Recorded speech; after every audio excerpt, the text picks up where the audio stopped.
मयूरभंज जिला ठाकुरमुंडा थाना अंचल अभावन घटना। सार दोकानी को मरणातक आक्रमण कर 8 जन लुटेरा लुटि नेले प्राय 80,000 ऊर्ध्व टंका। निजे साहसर सह मुकाबिला कर अल्पके बर्तिले दोकानी। गुरुतर अवस्था ठाकुरमुंडा गोष्ठी स्वास्थ्य केन्द्र भर्ती हेले लुट्र शिकार होइतिबा दोकानी।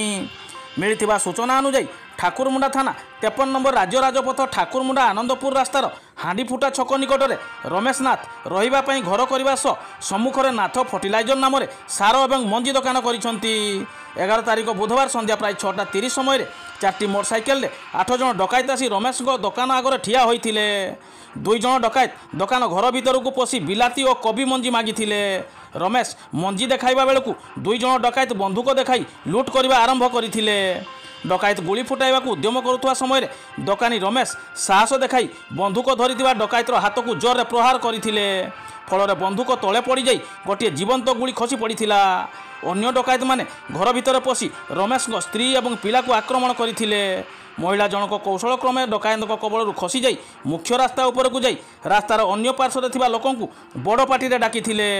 सामना घर लोक आसीजिबारु डकायत तांकु माड़ देवा सह सार दोकानी रमेश मुंड को लुहा रोड रे पिटी फटाई देइथिले।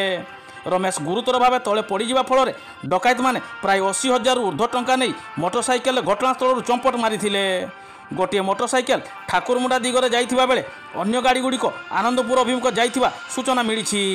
आहत अवस्था रमेश ठाकुरमुंडा गोष्ठी स्वास्थ्य केन्द्र पहुंची चिकित्सित होगा पर थाना एतला देइछंती।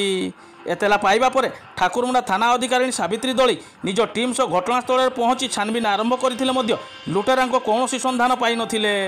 ठाकुरमुंडा थाना पुलिस 121/2024 एक मामला रुजु करी तदंत आरंभ करने सह गुरुवार संध्या सुधा बारिपदारू साइंटिफिक टीम आसी अधिक जांच करिबे बोली थाना अधिकारी सावित्री दली सूचना देइछंती।